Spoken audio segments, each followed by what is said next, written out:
Now, so this is about it, the outline. You cannot continue with repeating the same concept over and over again. So, I mean, even though there are some late comers, so I have to excuse myself and just proceed at this point. But if you don't understand what I'm talking about, you should come back to me. So we have the feedback and stability. Stability is about what you just talked about.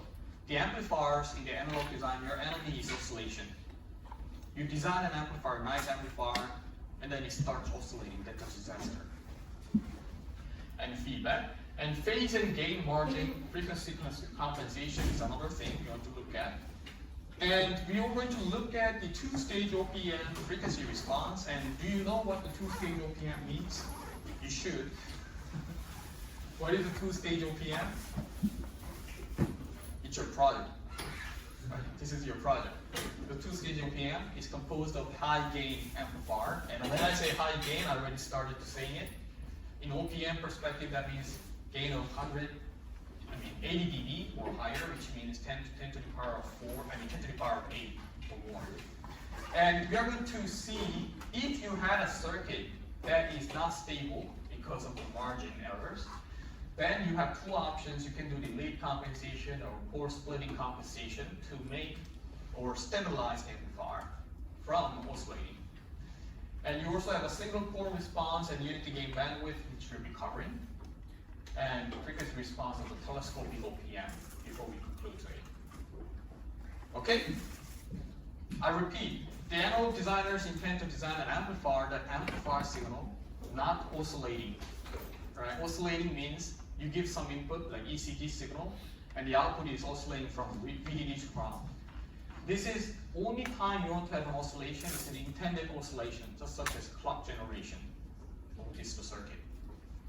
For 3408C's perspective, you don't want oscillation, right? So let's first talk about the feedback and stability. This is what I already mentioned here. So you have a circuit, the OPM, with a negative feedback like this. I mean, this is a positive feedback, this is a negative feedback. Can anyone tell me what is the gain of this OPM?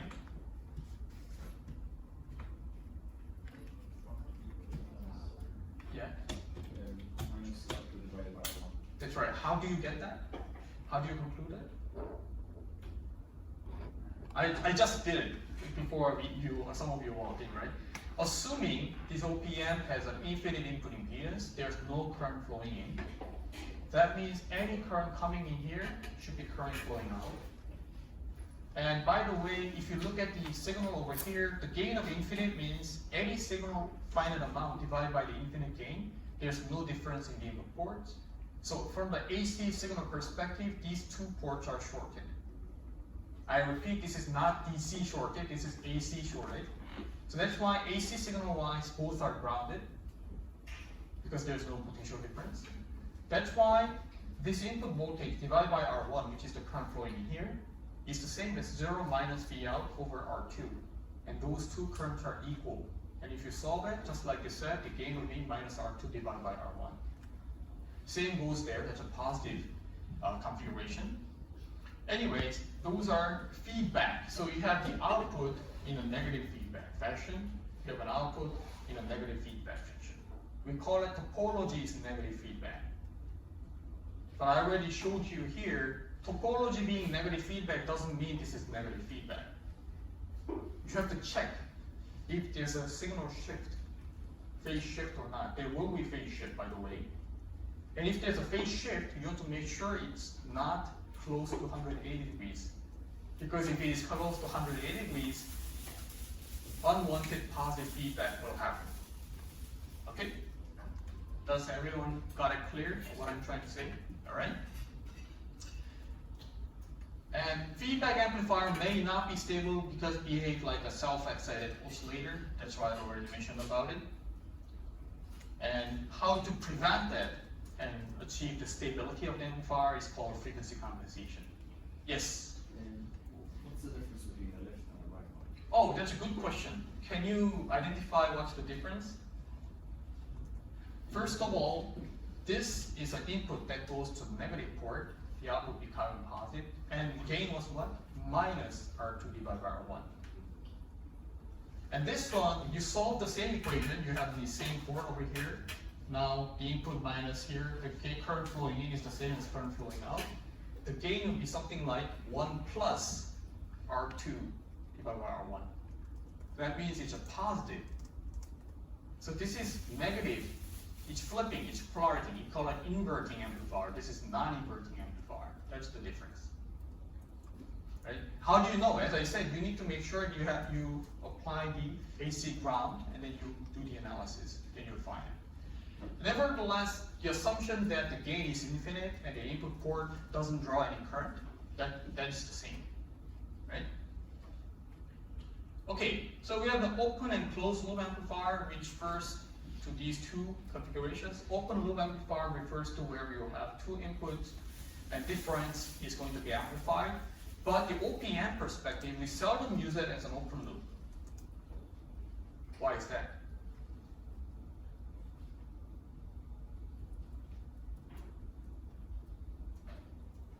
Most of the time we use the feedback like this, or either in the inverting fashion or non-inverting fashion. So when it comes to the OPM, we either use it this way, we seldom use it without the feedback. And why is that? Gain is too high. Typically, the gain of 80 dB is too high. And on top of that, there's a bigger problem. We'll cover this, but if you look at the frequency response of that differential OPM, like this one, minus, plus, and output going there.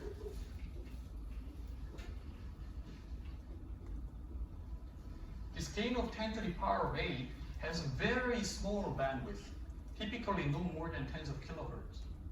Sometimes it's as low as 4 kilohertz, even lower. Several tens of hertz can happen. And then you start falling the gain all the way up to here. So the DC gain or the low frequency gain is very high, but you want to amplify the signal that's 10 megahertz, the gain is very small. Right? That's a problem. So what we do is that we are going to actually give, this is called a bandwidth, gain bandwidth. And if you, we'll also come back to it, but it's interesting that if you multiply the bandwidth by the gain, which is the gain bandwidth, we call it gain bandwidth. Because gain multiplied by bandwidth, that remains constant. In other words, if you have a wider bandwidth, you have a smaller gain. And by giving the negative feedback, you're going to expand the bandwidth. Bandwidth is going to expand it, constant over that bandwidth. That's a bandwidth of constant bandwidth. However, the gain will drop. So that's what you're going to use with the negative feedback function. In other words, you want to make sure constant gain over the bandwidth of what you want.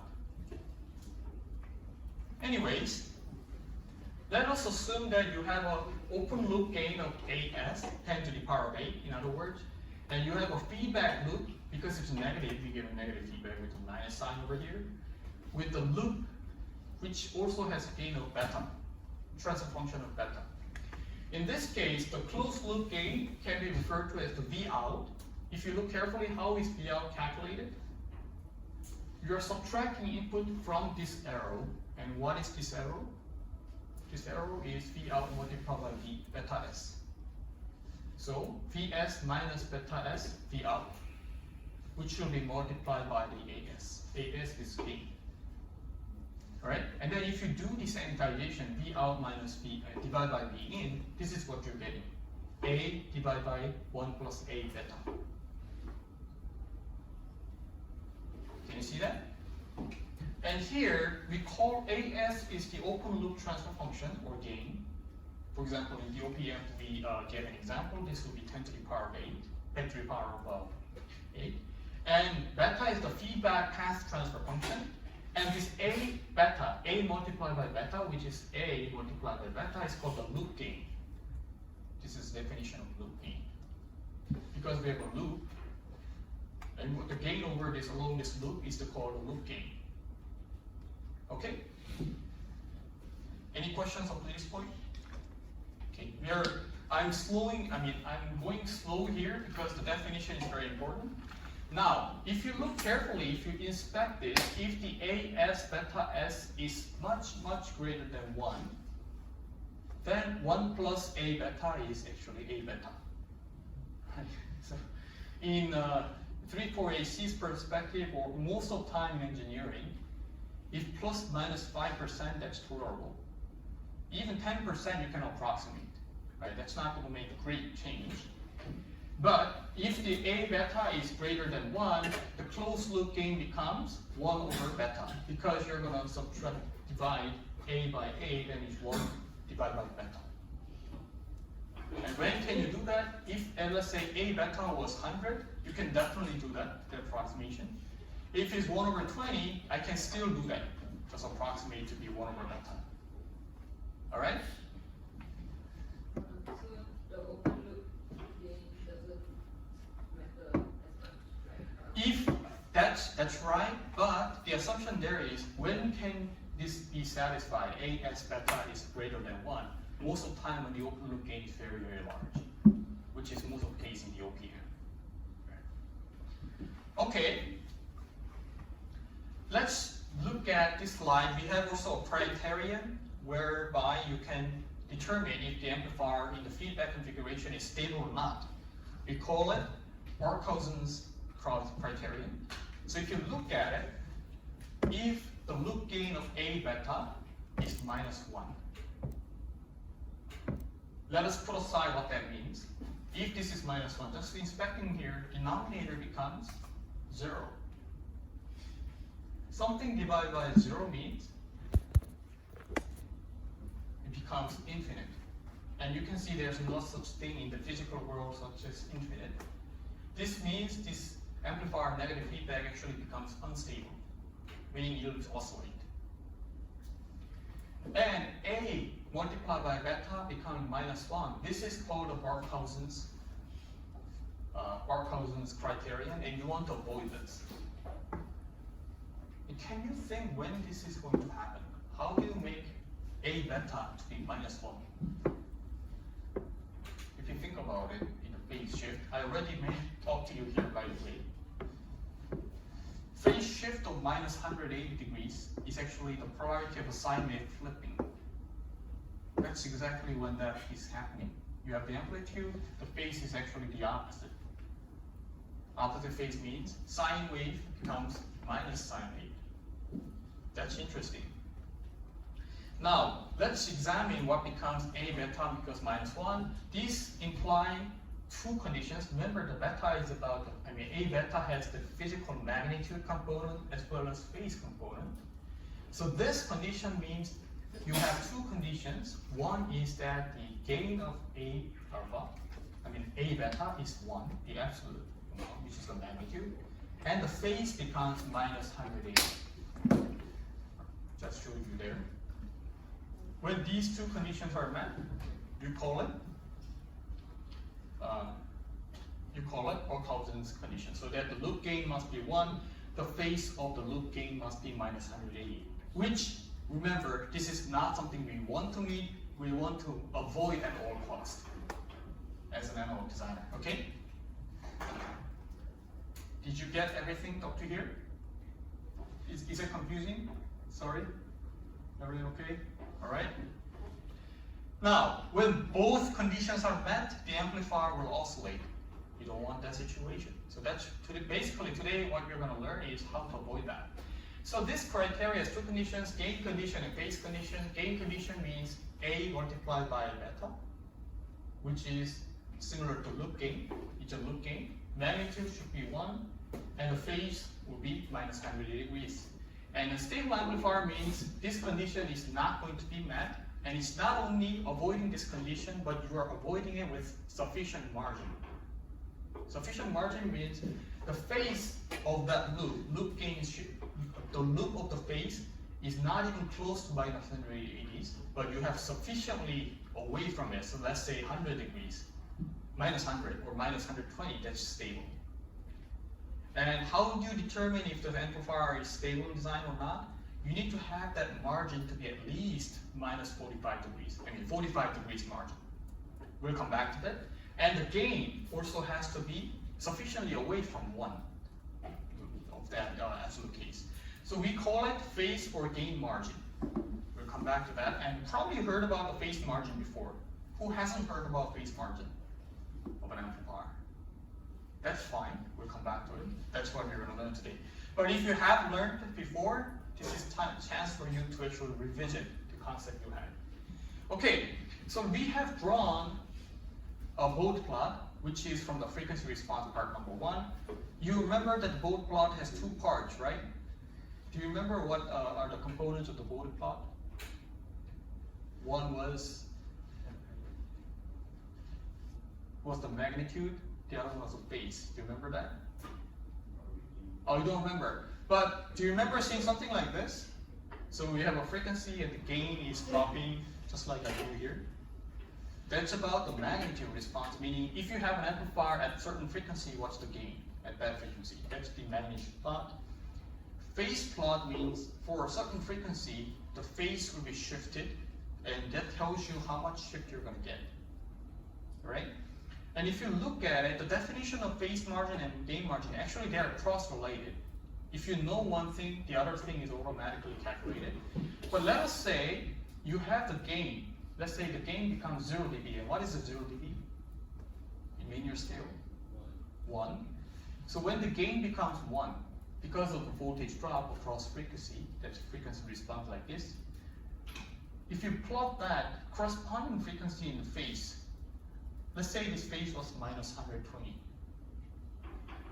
I repeat, when the gain becomes 1, you just downplay, not extrapolate, you just use the same frequency in the phase plot, and you read that phase at that point. And let's say it was minus 120. How far are you from minus 180? And minus 180 is the evil. You don't want to meet that, or even get close to that, right? That's the phase margin. The phase margin, if this was 120, was 60 degrees. And as I said, you need to maintain at least 45 degrees phase margin. There's various reasons why you need to have a margin. Is because, first of all, you might have a phase that is not stable. You might have some fluctuation in the amplitude accidentally, even with not complete 180 degrees. Because of that spike in the output, it may trigger still after the feedback. So that's why you still have you should design with a sufficient margin. That was the phase margin. And what about the gain margin? Gain margin is when the phase becomes minus 180 degrees, that frequency, now you're going to go to the same frequency in the gain plot and see if the gain, how small it is from 1. Because at 180 degrees, if it becomes 1, that's the point where it becomes unstable. So if it is much, much smaller than 1, probably it should still be okay. And that's what it's about. You see where it meets at the 180 degrees. That frequency, let's say, was 100 megahertz. Then see what the gain is at 100 megahertz in the magnitude plot. And you can see it's much smaller than 0. That means it's really a 10 way in. You need to have a sufficient gain margin. And you can see these are cross-related. So typically we, analog designers typically only look at the phase margin. Because if you know the phase margin, gain margin will be calculated. Any questions? Okay? So basically, that's what I'm just describing. Gain margin becomes when the dB gain at the phase shift of minus 100 degrees, that's what I'm talking about here. That's the gain margin. And the phase margin is you look at where the frequency of the gain becoming 1, you look at the frequency of the phase at that point, and how far are you from minus 180. That's the margin in phase. Again, why are we getting this? Because I repeat in the previous page, you want to avoid meeting these conditions. When the gain becomes 1, you want to make sure that you are sufficiently away from minus 180. When the phase is minus 180, you want to make sure the gain is much smaller than 1, and vice versa. Okay? Yes? Is there any case where we have the gain 1 and phase maybe minus 120? So one condition is met, but not that one. Yeah, so one definition is met is definitely, for example, this case, let's look at this particular amplifier characteristic. You have the gain of 1 in this frequency. And at that frequency, phase is actually minus 160. So this amplifier, even if you have a gain of 1, and at that margin, it's not sufficient to start oscillating. So of course, if you have a given system like this, let's give a real number here. Let's say this was 1 gigahertz. At 1 gigahertz, this amplifier has minus 120, which means 60 degrees phase margin. You give 1 gigahertz signal, it's not going to oscillate. Yeah, so that was the big issue. isolation. All right? So since these two margin is related, we usually check the phase margin only. That's what I was trying to say. And let's look at the role of the frequency compensation. The aim of the frequency compensation is to make the amplifier stable, meaning that you have designed an amplifier and you have found that you are dangerously close to the isolation.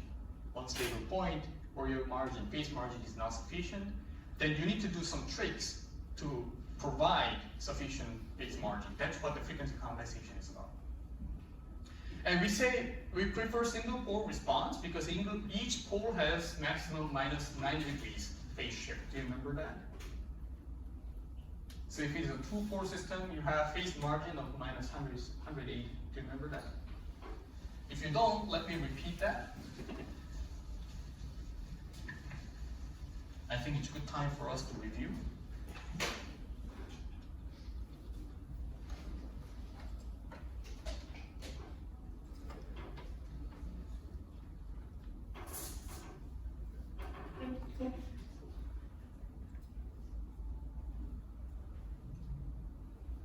Do you remember if you have two poles, you have two downward angles, and when it comes to phase, first pole will have minus 90 degrees shift, and the second pole will have additional 180 degrees shift, 90 degrees, which results in at the end of the day minus 180. Okay, this is what the two-pole system was about. Three-pole system, I already taught you what is the phase shift, 270. But gradually that's changing. At the end of the day, it reaches 270. Right? So anyways, that's what we learned. Now we'll get back to this. We prefer a single pole response. I'll come back to that, what it means. Each pole has maximum minus 90 degrees phase shift, and two poles can have minus 180 pole shift, phase shift, which means, let me change my question here. If your response is a single pole system, if it is 90 degrees maximum phase shift, can it oscillate? You cannot. Do you understand what I'm talking about here? Because for amplifier to become unstable, you need to make sure the loop gain becomes 90 becomes 1, and the phase shift is minus 180. But if it's a single pole system, you only go down to minus 90. You can never reach 180. That means it's not going to oscillate at all.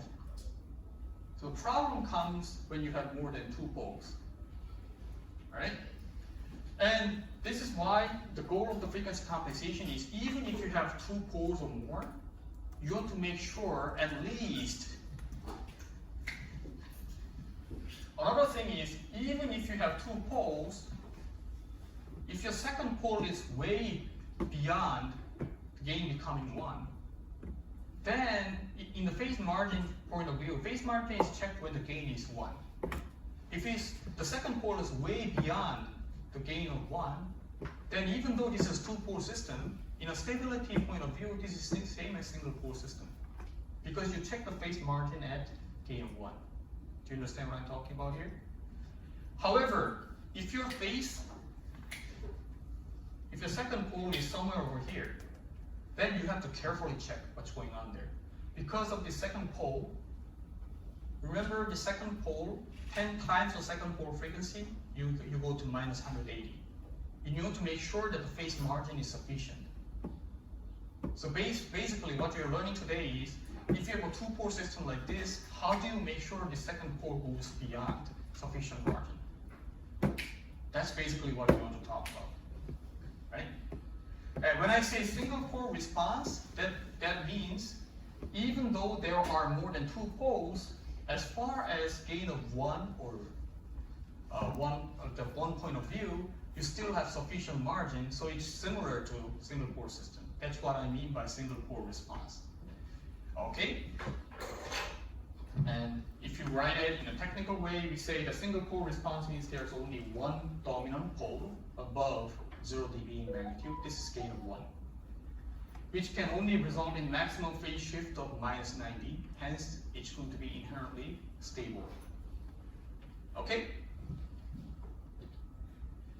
If non-dominant poles are too close to the dominant pole, then you have to carefully observe, and this is often the case. You might have to check that. Of course, the project, I'm not specifying the stability, but it's better you do check, because even if you have met everything, if your end of day your amplifier oscillates, that's not going to be useful, right? If you have checked the phase margin actually, then you'd better make sure you list that in your report. Okay, let's look at the cyclical response, what I'm talking about. This is a classic example where I talked about, you say that there's a single pole over here, dominant. It's not a dominant pole, because these two poles are close by. And the gain becomes 1, or 0 dB over here. So you can see both poles are residing below the 0 dB point in frequency. So if you do the Borg plot, you can see the phase response looks like this. And what's the definition of phase margin? You look at the 0 dB, you plot it, and how far above you are from minus 180. And you look at here, it's not above, it's actually below minus 180. You're guaranteed unstable. Sorry? You should be above minus 180 by more than 45 degrees, but now you're below 180, so it's already beyond the unstable point. That's why you need to make sure. How do you then prevent this? This happened because the second pole, which in red, is too close to the first pole. You have to make sure this red plot is shifted towards this direction. That's what I mean by frequency compensation. Are you getting? Yes? It's very, very far above. What are you saying? What happens if it is very far above? Like, what if it's like negative 200 and... Oh, you mean this one? Yeah. Yeah, that's a good question. Can you think about it, what that means in the diagram that I drew? Because if it's around 100, negative 180, then it's positive feedback. But then if you go further beyond, let's say it becomes 360, then it's good again. Yes, So but that's very true. But think about it. If you think about it, response becoming minus, let's say, very far. Let's think about the extreme case. Minus 360. Does it mean it's negative feedback again? Yes, for that point, yes. But think about it. To achieve minus 360, you must have passed some point during that frequency, minus 180. So that means that system, if you give that particular frequency, very high frequency, can be stable. But within the bandwidth, you have a point whereby it becomes unstable. So if it is any bandwidth has that passing point, it's already unstable. You cannot use it. Right? Do you understand that? Are you sure you understood what I'm talking about? So for example, let's say minus 360 here, 4-pole system. Then this bandwidth was 1 gigahertz. That means somewhere between DC to 1 gigahertz, you have already passed minus 180. So that means if for any reason that kind of signal that makes that unstable point is introduced, which I can tell you it will because of noise. The noise is white band noise, which means that it's very frequent. Even the small noise will trigger positive feedback, and your system will be already unstable. All right, but that's an excellent question. So now we have it here. 2 poles above 0 dB, that results in phase margin and no phase margin. And let's look at this case. This is the exact situation I just drew here. You have 2 poles, but the second pole is beyond 0 dB. And you can see that resulting phase margin is way more than 45 degrees. So that's a good news. Right? This will be stable. And there's nothing free lunch, right? If you no such thing as a free lunch. If you compare this and this, can anyone tell me what's the penalty you're paying here? I wouldn't say a penalty, but I'll say what's the characteristic of this amplifier compared to this one? The hint is, what about the bandwidth? This bandwidth is narrower. Can you see that? So if you this is an example, right? If I tell you, oh, I designed an amplifier that has a wide bandwidth, all right? And it's stable and it consumes less power and etc. and etc. and etc. You can tell that he's lying, he or she's lying. There's no free lunch. If you have made it stable, that means that becomes at the cost of reduced bandwidth. Okay? But we'll come back to that anyways. But even with the reduced bandwidth, this is unstable, and for analog circuit designer, for amplifier, you don't want instability. So you're not gonna scrap this design, and you make sure you have a phase shift that's less than minus 135, so that it will be stable. Okay, so this is the definition of single pole response.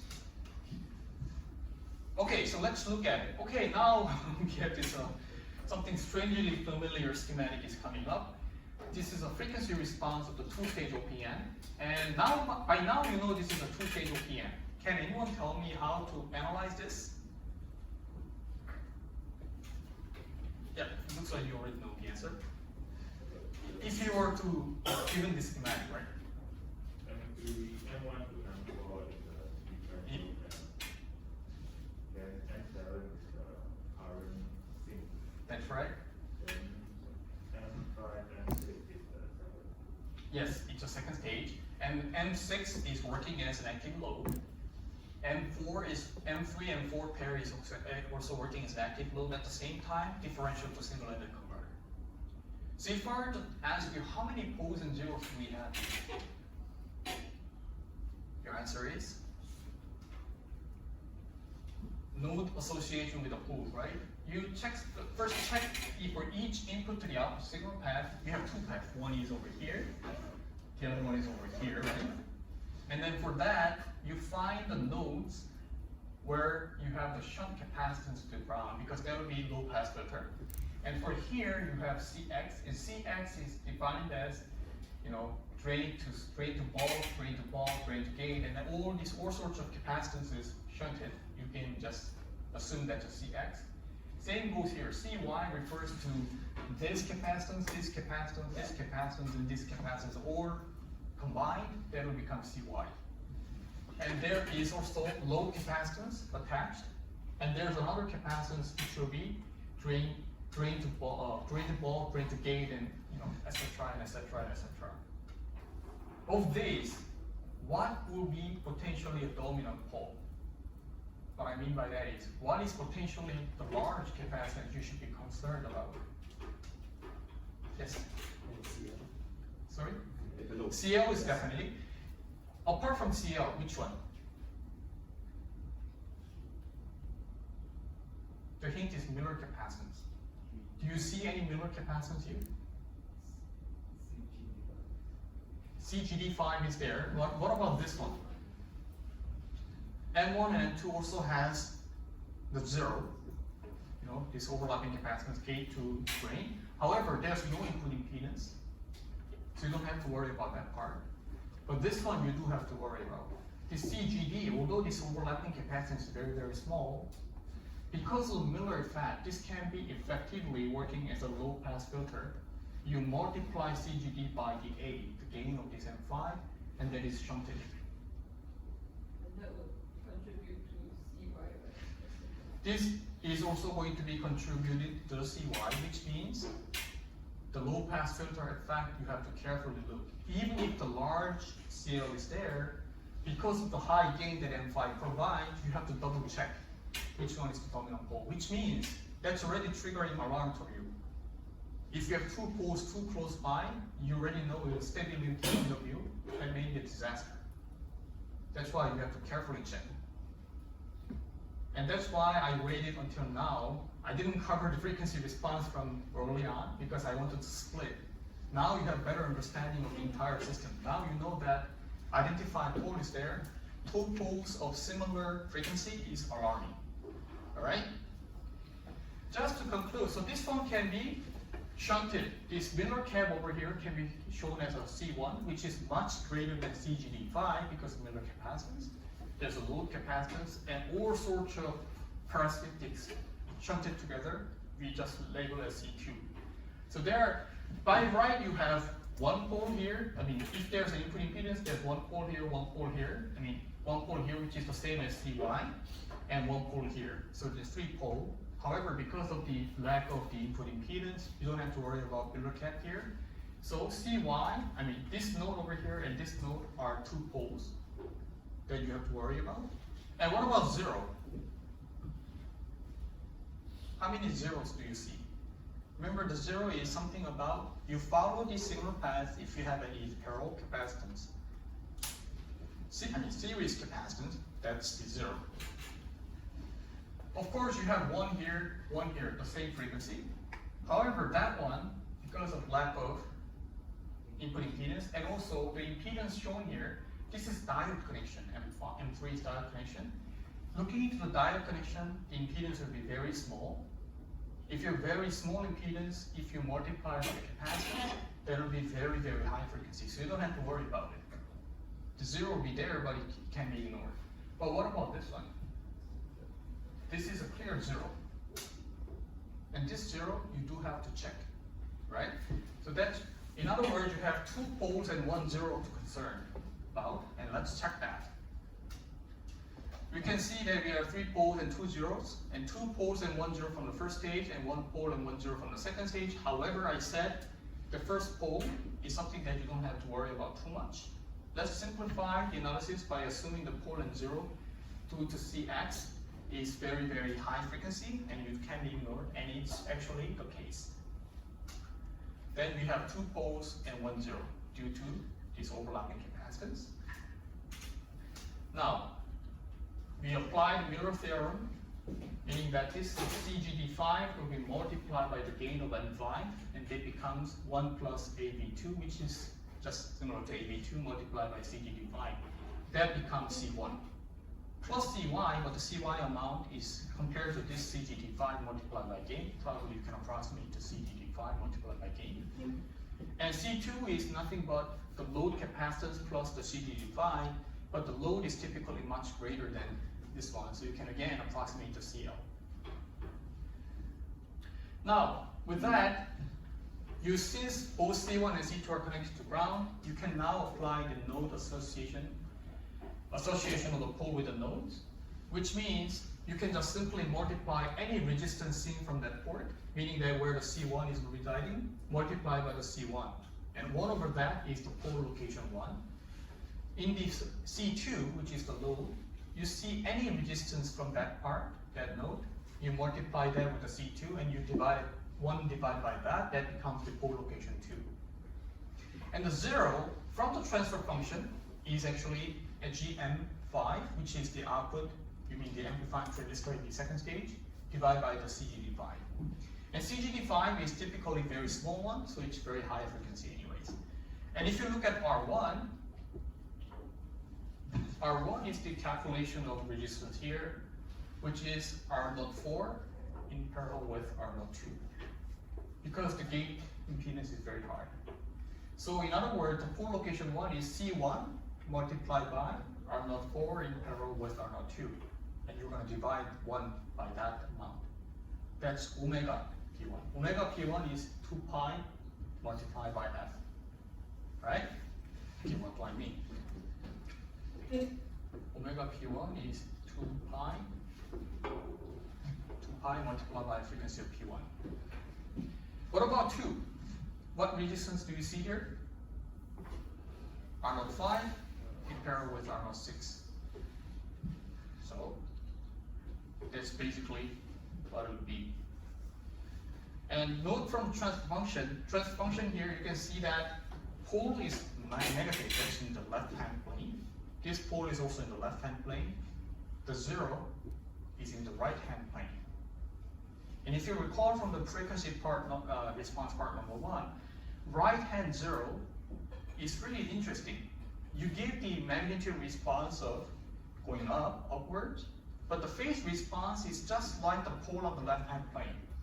If it's left-hand 0, then it is going to be leading, and if it's right-hand plane 0, it's lagging phase shift, just like pole. All right.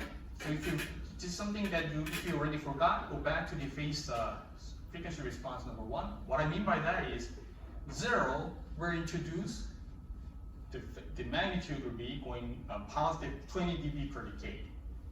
regardless of left-hand plane or right-hand plane, 0 will be introduced, plus 20 dB per decade response.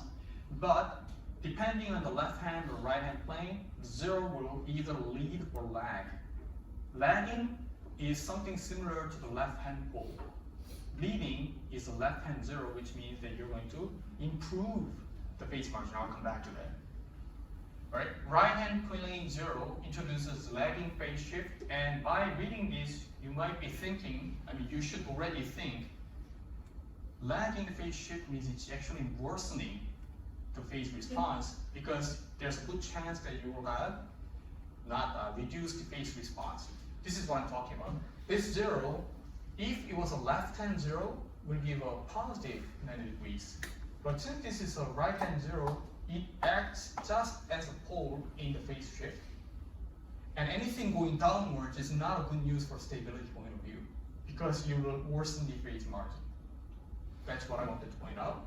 But anyways, with the two poles, with the 0, even without 0, if you have two poles below the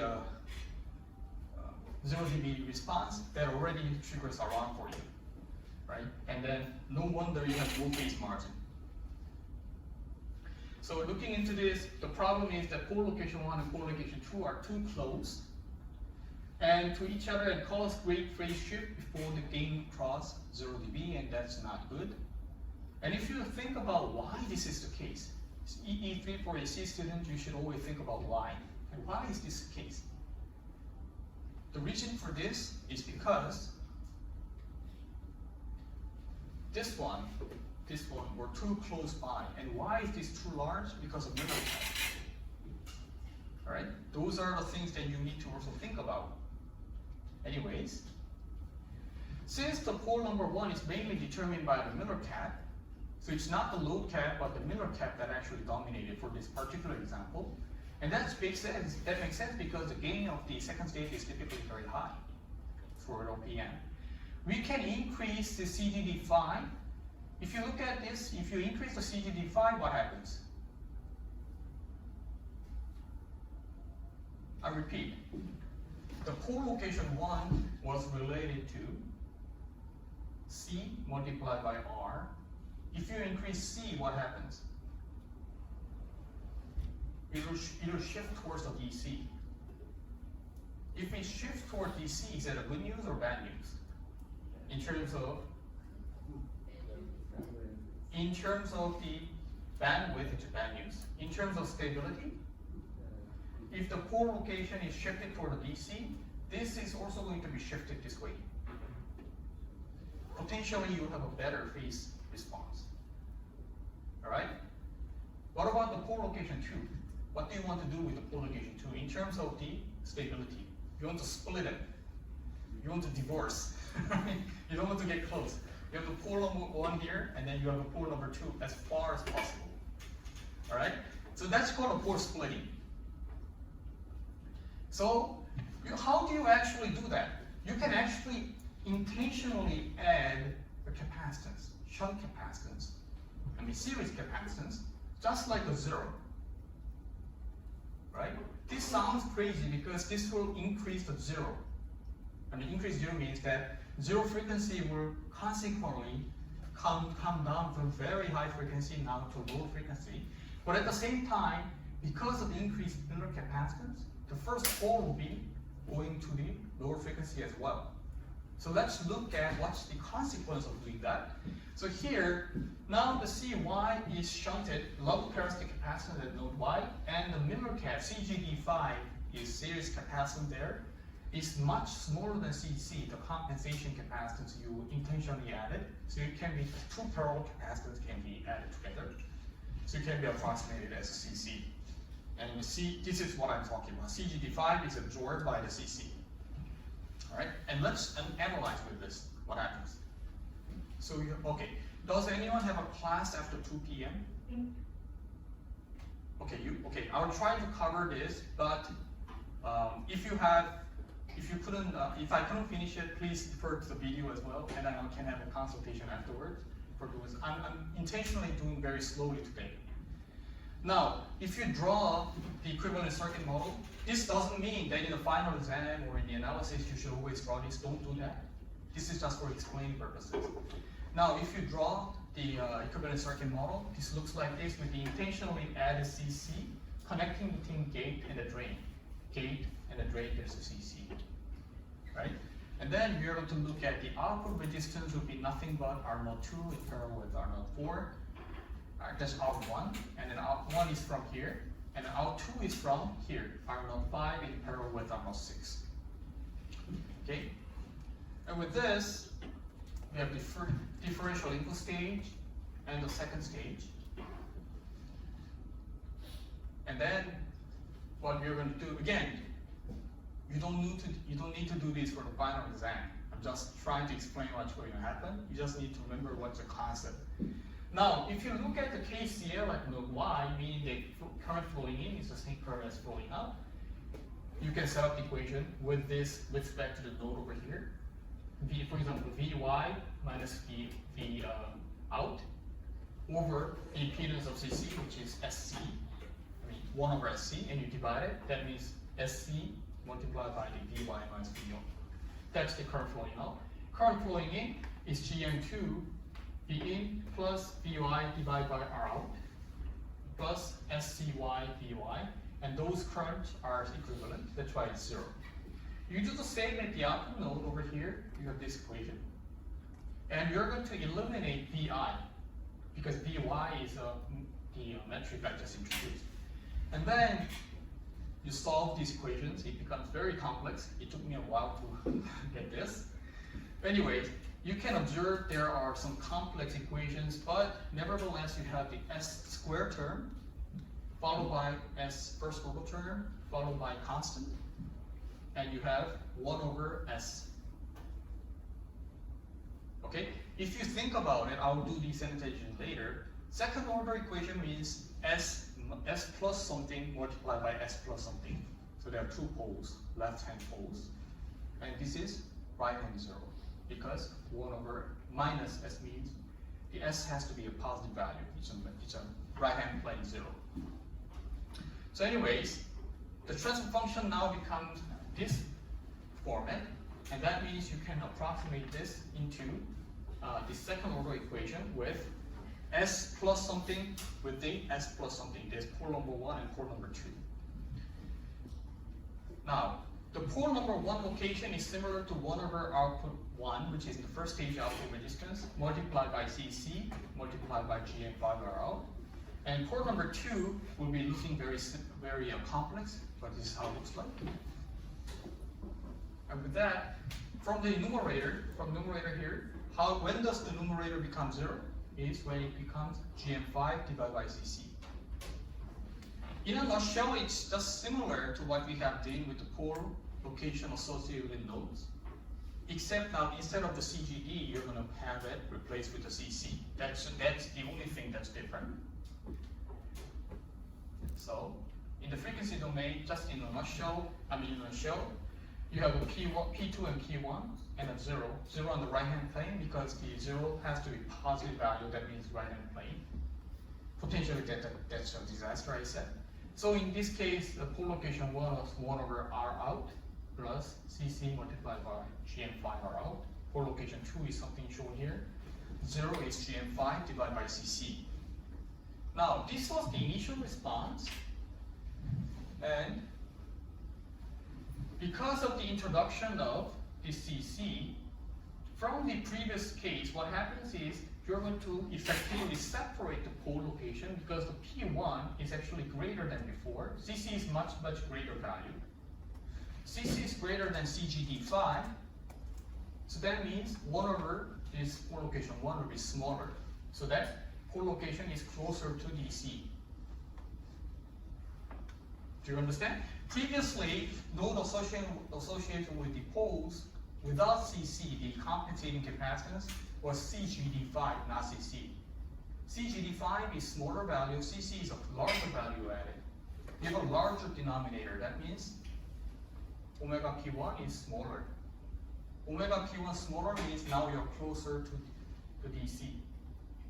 But if you look at the second one, second pole, you have the CC in the numerator as well as in the denominator.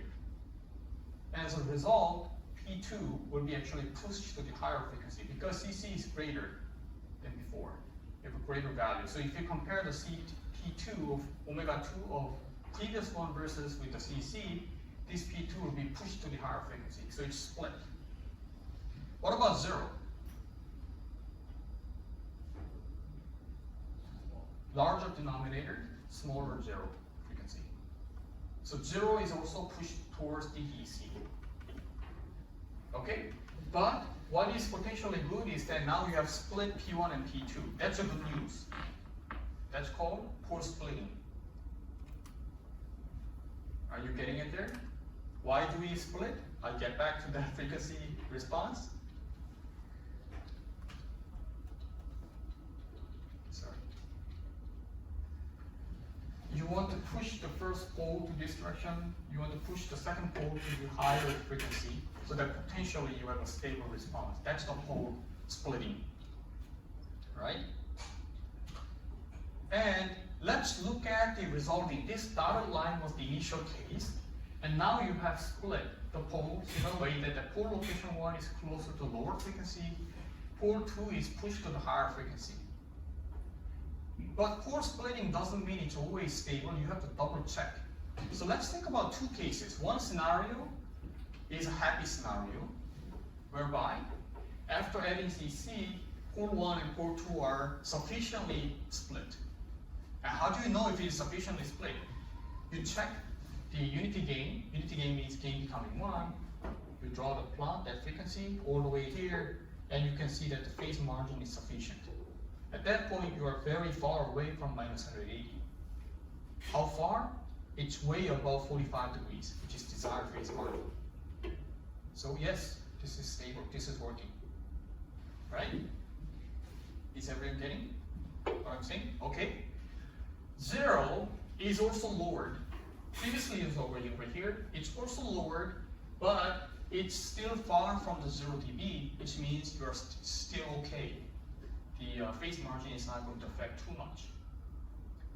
The OPM has now enough phase margin, happy, right? I wish every case was like this, but in scenario 2, yes, pole 1 and pole 2 are split. Before it was close by, now it's split, but the pole 2 is still above the unity gain. And by doing that, you are away from 180, but it's not sufficiently high. By right, you should have at least 45 degrees phase margin, but now you only have 20 degrees phase margin. That's not sufficient. Right? This is an unhappy scenario. But anyways, after adding, the pole splitting does happen, but the 0 is also lowered, and also, by the way, the pure 2 is not sufficiently higher than 0 dB, and hence, the phase margin is not sufficient. It's better than before, but it's not sufficient. Then what do you do? Increase the cap is one option, but that will increase the area, that will increase everything, and have consequences. So yes, if you can add more capacitance, it may work, but there are some cases, even addition of that, the 0 is still, by right, your structure may have an intrinsic characteristic whereby however high CC you're adding, you're not going to meet the stability. There may be a case like that. So this is why we think about lead compensation. So we add not only the CC, but we add a series RC. And let's see what this RC, small r, will do. Right? And in addition, if you look at the small signal model, that means instead of from gate to the drain, instead of just CC, you have a small RC being added. And that does the magic. From the KCL at the output, in KCL means current flowing in is the current flowing out. GM5 P in is the current flowing out. Current flowing in is V in minus V out over this impedance of RC and CC. Impedance of CC is 1 over SC. So if you add it and you do the analysis, you find that R out, V out divided by V in is 1 minus GM5 minus R multiplied by RC minus GM5 SC.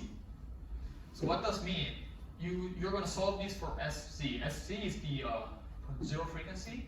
It becomes 1 minus GM5 RC minus GM5 over RC is 0. Okay. that becomes really complex. It means depending on the RC value and C value, you will have a different frequency. So it means that zero frequency is 1 over CC, 1 over GM5 minus RC. So depending on the RC value, you can control the S to be negative. Or you can make it positive, or you can even make it completely zero. Are you getting me here? Depending on the RC value, the S can be zero. I mean negative value. If it is negative, that means left-hand plane. Left-hand plane 0 is not a problem. Right-hand 0 is a problem. Right-hand 0 is when the S becomes positive. So depending on the RC value, you're going to control it in a way that you may even make it to the left-hand plane. We call it lead compensation because 0 in the left-hand plane will lead the phase. That's why it's called the lead compensation. Are you getting it? Okay, we're doing it step by step.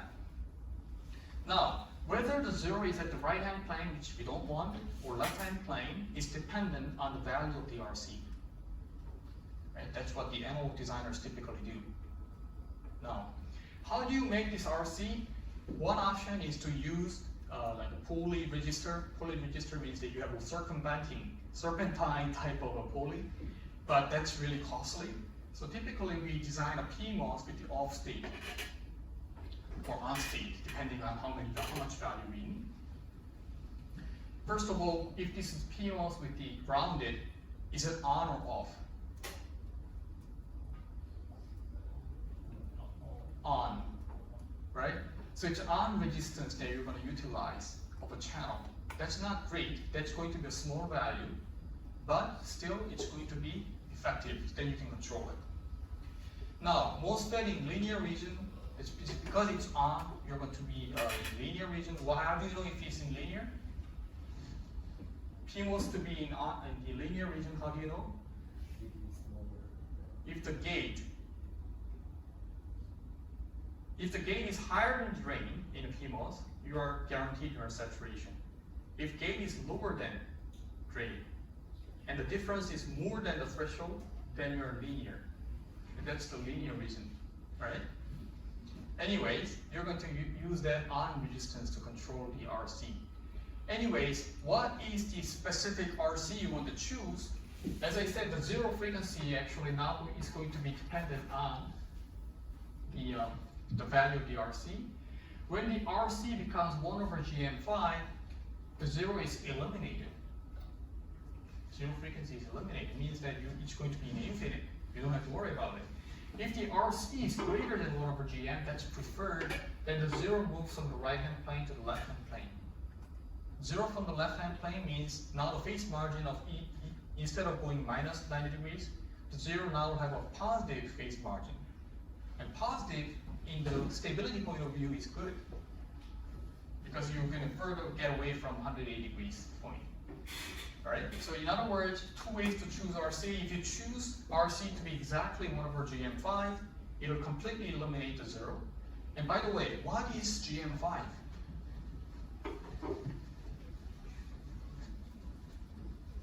The second stage, OPM as a PMOS. And this was the CC. And the RC is this one. You're going to add. GM5 is the on forward transconductance of this. If you match these two, then you're going to eliminate the 0. If the RC is greater than the value, then you can also make the value that's greater, and also you can make a value to be controlled to be exactly matching pole number 2.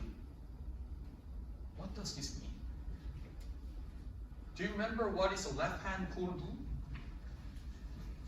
Left-hand pole will have minus 20 dB per decade in the magnitude, and in the phase, 10% of that and 10 times of that phase will be minus 9 degrees. That's what the left-hand plane poles do. What about 0? Left-hand plane 0 does the opposite.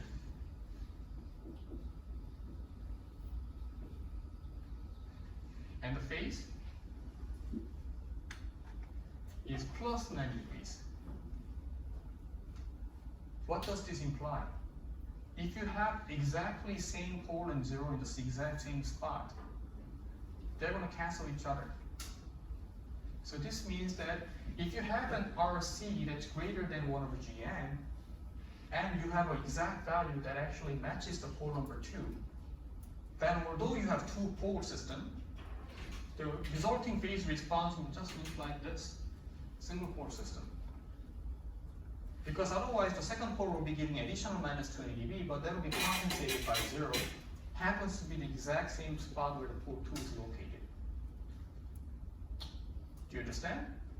If this can be achieved, which is very difficult, this is just a single pole system, and I already told you single pole system guaranteed is stable.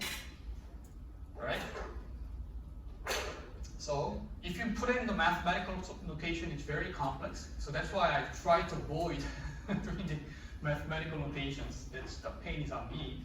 But anyways, the pole location 2, the same as the 0 location, it has to be 1 over Cc, 1 over Gn minus Rc. And this means Rc has to be this value, which can be approximated as 1 over Gn5 with Cc plus Cl divided by Cc. Then pole 2 is eliminated by 0. Okay? Any questions? Yes? Yeah. Why is it difficult to achieve since we have all different values of the system? Oh, sorry, we have a... Why is it difficult to achieve? In reality, why is it difficult? Because in reality, these values are always mismatched. And if there's a slight mismatch, you're going to deviate. Although it's going to be still okay, it's not going to be completely one-pole system. Right? That's the problem. Anyways, now choose the omega z, the 0 frequency that is slightly higher than the unity gain frequency, and so let's say 1.2 times the unity gain frequency. That means 0 is not exactly matching the pole location, but that will probably give like a close to single pole system. So this one, if the unity gain is over here and the pole location 2 is here, phase margin is still met, it's 45 degrees, but it's still a two-pole system. But if you have a 0 that is slightly matched, and then make sure it's matched to the pole location, and magically now you only have minus 9 degrees phase shift, and then the 0 is actually compensating the pole. That's excellent. Right? Are you following up to this point? That sounds easy, right? But you can try this in your sub-project number 3 actually. It's been very, very helpful for you. Now the phase margin is not 45 degrees, it's 90 degrees because it's a single pole system. Maximum phase shift is only minus 90 degrees. Okay?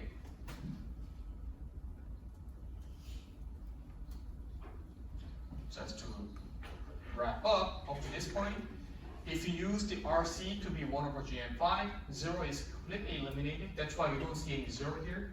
You still have the phase margin sufficient. If you choose the RC value to be greater than 1 over Gn5, and it happens to be the matching, W omega z is the matching at omega P2, then P2 is cancelled with the 0, and you see only single pole, which means minus 20 dB per decade. Excellent. Okay, and of course, if you run the cadence, just to give you some insight, right? Of course, the cadence plot, those who you already have exercised, I know that most of you already did. If you haven't, you can do it now. Please do it today. It doesn't look like this, right? The phase shift run by the AC simulation doesn't look like this. How does it look like? It looks very gradual. All right? This board plot is just to approximate what's going to happen, but the real response will be very smooth. Bear that in mind. But anyways, nevertheless, you will see minus 20 dB per decade if you match the pole 2 and the 0 location. Okay? Any questions up to this point? We all start, all of these stories started from the OPM with the negative feedback, OPM with the negative feedback, and the negative feedback configuration doesn't mean it's negative feedback because there's a phase shift. And you want to avoid minus 180 degree phase shift because that will effectively give positive feedback. That's what we are talking about. Now, single port response, just to recap once again, the previous analysis, it's desirable to have an OPM to have a single port response. That is, there's only one dominant pole above 0 dB, above the unity gain frequency. And 3 dB frequency is the DC gain, right? 3 dB frequency, this is very typical response of an OPM. You can see that gain at the DC is very high, around 90 dB, and then gradually it falls to the 3 dB frequency, unity gain frequency. And, oops, sorry. Single pole only incurs maximum 90-degree phase shift. Next non-dominant pole is not too close to the unity gain, then you don't have to worry about it. You may have a third pole very, very far away, but that's not of a concern because you're not going to use the amplifier with the gain of much less than 0. So you don't have 0 dB, so you don't have to worry about that very, really far away poles. Okay? Now, let's talk about unity gain bandwidth because it's an interesting thing to understand. I told you about, we'll cover it later, that if you multiply by the gain versus the bandwidth, in other words,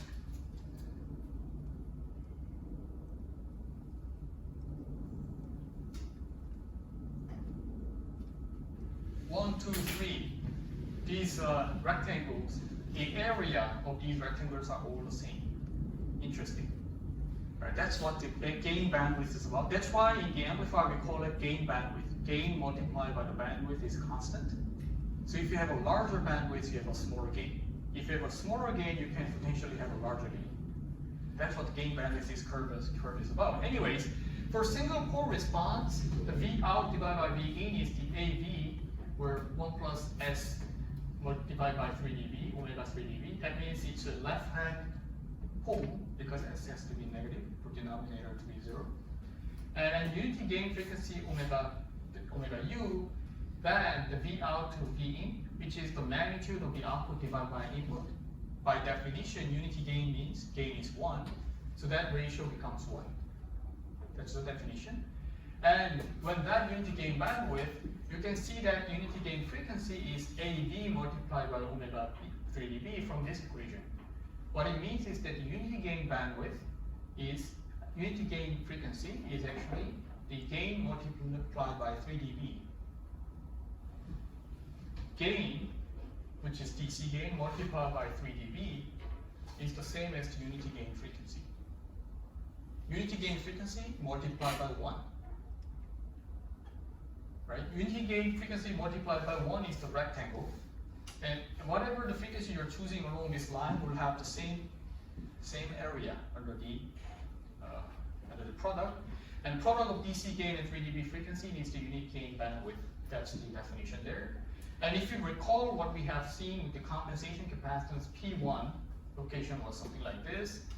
AV, the gain of this two-stage amplifier was GM2 first stage transconductance multiplied by the R out 1, which is R04 in parallel with R02, multiplied by GM multiplied by R out. R out was R05 in parallel with R06. And unity gain bandwidth, which is AV multiplied by 3 dB, is GM2 divided by CC. Now, with this, unity gain bandwidth is actually the first stage transconductance divided by the compensating capacitance. That's an interesting finding as well. You don't need to memorize this, just interesting finding.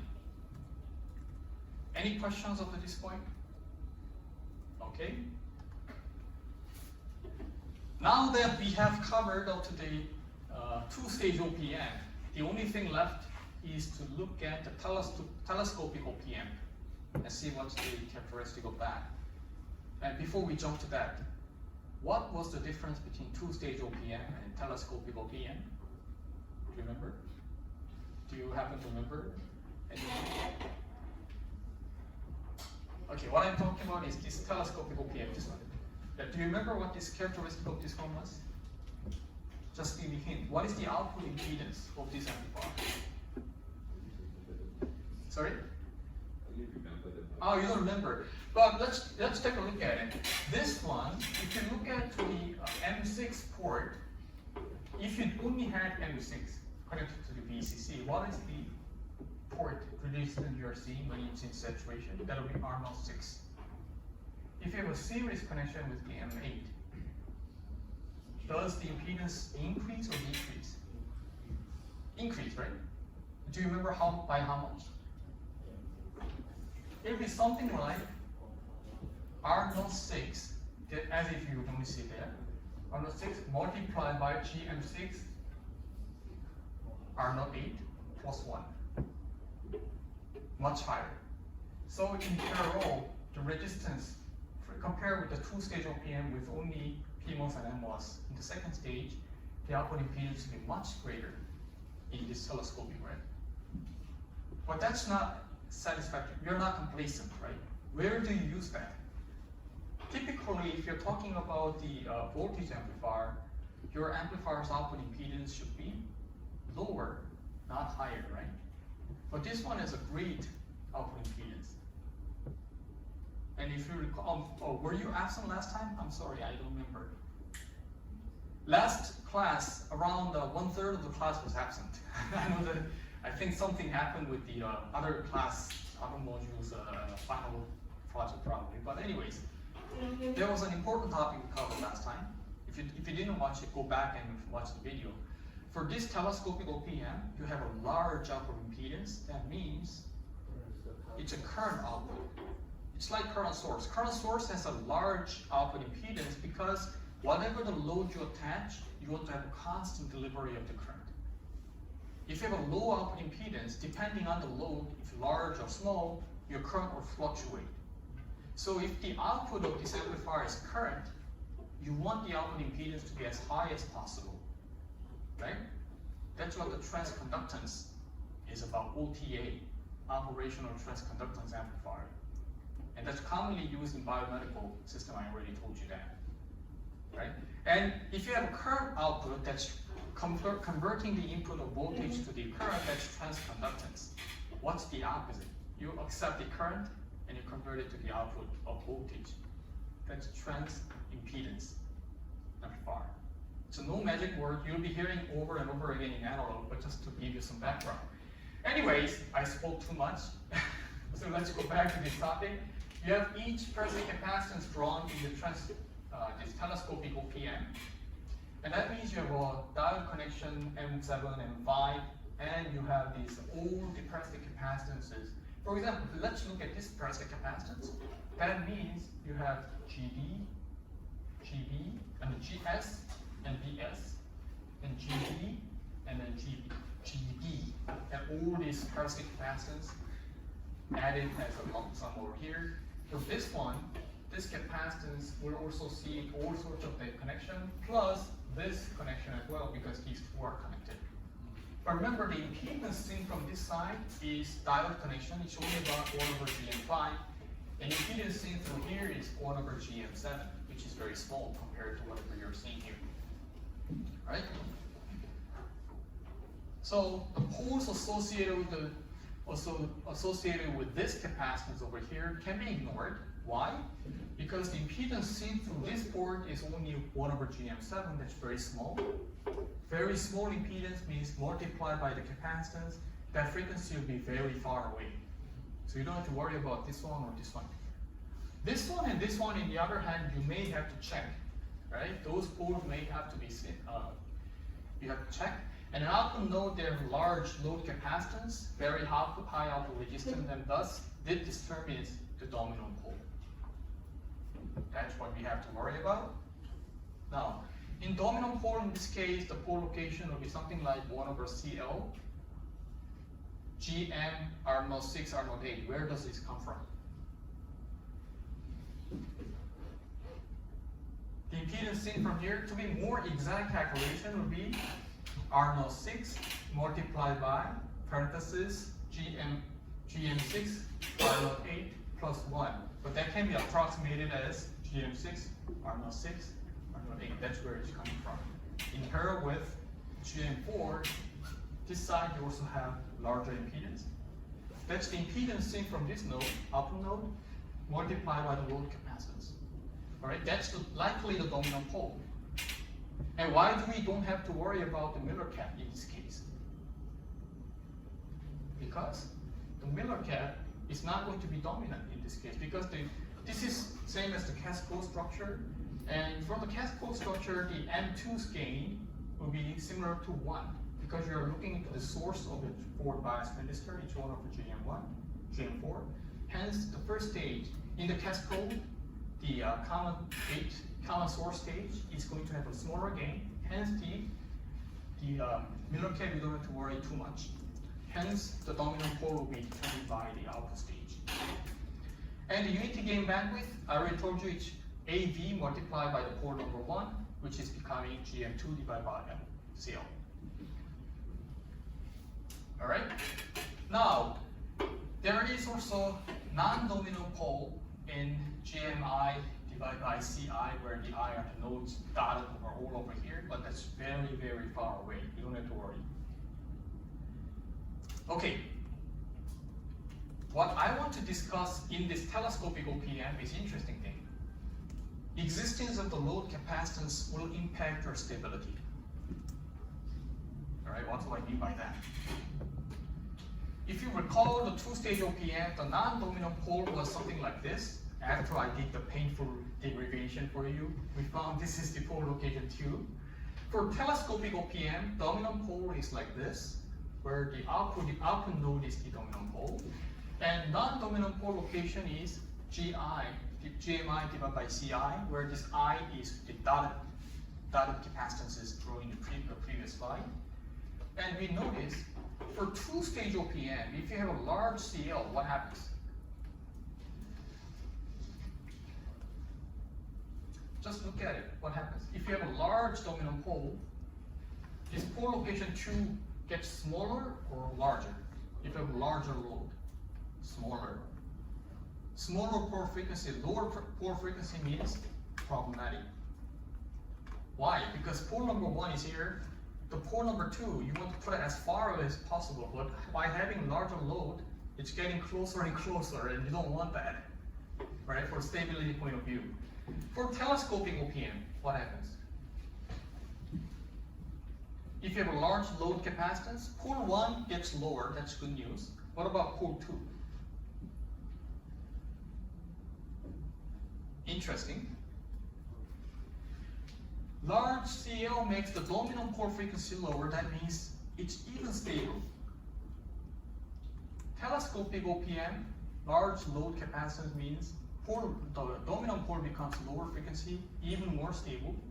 For two-stage OPM, large load capacitance means second pole becomes lower frequency, potentially becoming unstable. If you recall during my lecture in frequency part 1, this is not a joke. You will sometimes see this strange phenomenon. Oh, professor, oh, manager, I have designed the circuit, this is an audio amplifier. If you connect the speaker, I can hear no problem. But when I try to measure with the oscilloscope, all of a sudden, all I see is the oscillation. Now you know why. Now you know why, right? You don't have a proper buffer. It's an OPM. Probably you didn't have a buffer afterward driving the load. By attaching the oscilloscope probe to see the probe, the signal, oscilloscope probe has a picofarad amount of capacitance. That's shunted to the ground. And if you compare with the CGD and these, picofarad is a large. Just to give you some background, in an on-chip domain, like the integrated microelectronics, picofarad is a huge capacitance. So if you have a load capacitance attached to a telescopic OPM, probably it's not going to affect that much on the stability. It will impact the bandwidth, right? The moment the system was working just fine and you probe in the telescopic OPM output, all of a sudden this signal gain decreases. You also know why. Because the first pole has shifted lower frequency. But it doesn't impact the stability for telescopic OPM. However, in the two-stage OPM, because of the introduction of that load capacitance, the second pole is now shifted to the lower frequency and makes the system unstable. So it's very common. Sometimes you attach the probe and all of a sudden this funny function happens, you detach it, it either becomes stable or vice versa. The system was very unstable and then you attach the probe just to see. So that's very puzzling, right? Sometimes if you don't have this knowledge, okay, I want to debug with the oscilloscope whenever I see the waveform is normal, but when I detach it, all of a sudden it behaves really strange, then you might have to suspect, okay, it looks like there's instability in the amplifier path somewhere. Okay? That's interesting knowledge. Anyways, in general, two-stage OPM is not suitable for driving large capacitive load. You might want to have a buffer in between, while telescopic OPM prefers a capacitive load from the stability point of view. Okay? Does that make you clear about this topic? I hope so. Just to summarize, we have introduced a Barkhausen criteria, the loop gain and the phase shift conditions for amplifier stability, gain and phase margins for stability analysis. We want, in a nutshell, we want to make sure the phase margin is as far away from minus 180 degrees as possible. And the frequency response of two-stage OPM, where dominant pole is at the output of first stage, is determined by the Miller capacitance. And in case of the telescopic OPM, it's not the Miller cap, but it's the load capacitance that dominates. And two frequency compensation technique was introduced. One is the pole splitting. What is pole splitting? You integrate a series, intentional series capacitance in the signal path that will split two poles away. And sometimes that's not enough. Most of the time you also accompany the lead compensation by adding the series spread the resistance. And value of the R determines if the zero is in the right-hand plane or the left-hand plane. And you might want to intentionally cancel by matching the pole location with the zero, then eliminate the second pole. Or you might want to make it that, just make sure that the zero is sufficiently in the left-hand plane to make it stable. And frequency response of telescopic OPM was also described. It has a very different characteristic from the two-stage OPM. I'm not saying two-stage OPM is inferior. It has just different applications, right? Most of the OPM you're seeing on the market is actually based on two-stage OPM with the out-stage buffer. Okay, the single pole response for the stability is what we want, and the unity gain bandwidth is also discussed, which is the product of DC gain and the 3 dB frequency. And in addition, I already told you, in between, whatever the frequency you're choosing, the gain multiplied by the product of the gain and the bandwidth will be always constant. We call it gain bandwidth product. And finally, the impact of load capacitance on two-stage and telescopic OPM was discussed. Okay, so that's clear. And normally I'll give you 1 week of time at least before we go to the tutorial topic. But today, because of that, NUS holiday, we were a little bit behind the schedule. So I would like to have a 5-minute break and then cover the tutorial 3, which is actually directly covering today's content. All right? Okay, let's stretch out a little bit and then we'll have a tutorial 3.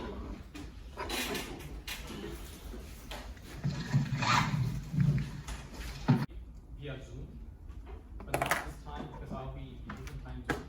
I may have to come back at different time. So which one do you prefer? Do you want the Zoom lecture plus reading week summary, or summary and the live lecture in the same day? Zoom. You prefer Zoom. Okay. So then, if the Zoom lecture time doesn't suit, I'll try to do the survey there. If it doesn't suit, do you prefer, let's say, I think it should be around, okay, let me go check. Maybe we should just fix it today.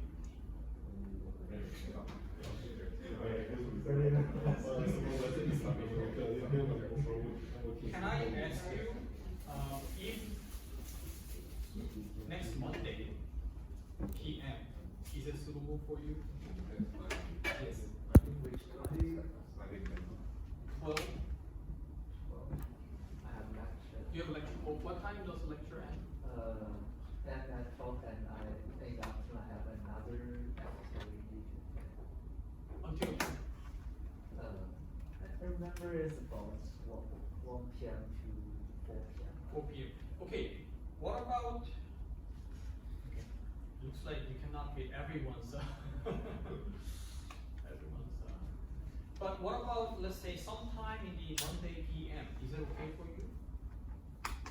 Let's say Monday, like 4 PM, for example, is it okay for you? Is who's not available on Monday 4 PM? Okay, Another lecture, but No. I can attend this one. yeah, what time is your? 4 PM. Yeah. Oh my god. So if you do it at 12, you cannot attend, right? Maybe I can. But you need some time for lunch, but it's a Zoom, so you can probably have some. Who cannot make it for 12 on Monday? Wait, you're talking about next Monday, is it? Coming Monday. 2 Mondays from now. No, this coming Monday, 7. Oh, never mind. I don't have comment. I'm not the class. Okay, then is it okay if we tentatively fix it to coming Monday, 7 p.m. I mean, not 7. 12 p.m. 12 p.m. We have the Zoom lecture. How long is it for? Is it probably 1.5 hours to 2 hours? Okay, I don't prefer Zoom lecture, by the way, but for this time, it's I think unavoidable. Alright. Other option is I can record it over the weekend with this venue, but I think Zoom lecture will be better, right? Interactive. Why? You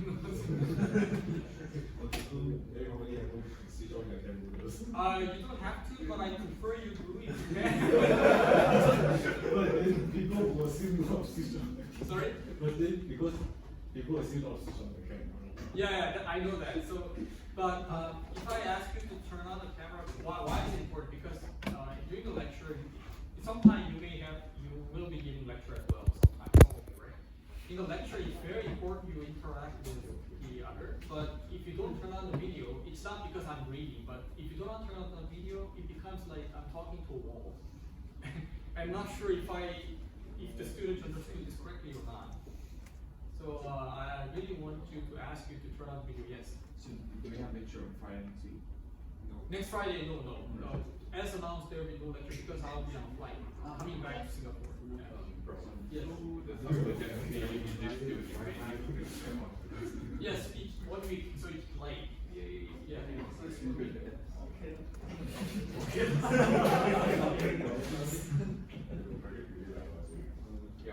Yeah. Okay, I'll make an announcement to officially make it delayed 1 week.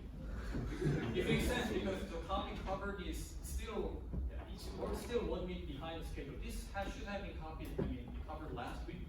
I didn't know there was an US holiday, so anyway, subsequently everything's delayed by 1 week. Okay, that's it. Let's start.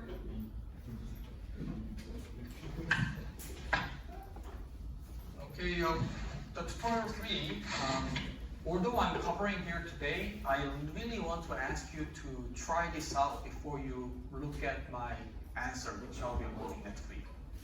Alright? Okay. Design a two-stage OPN shown below where supply is 3 volt, total power consumption is 6 milliwatt. By reading up to this point, there's an important hidden information. What is the allowed current?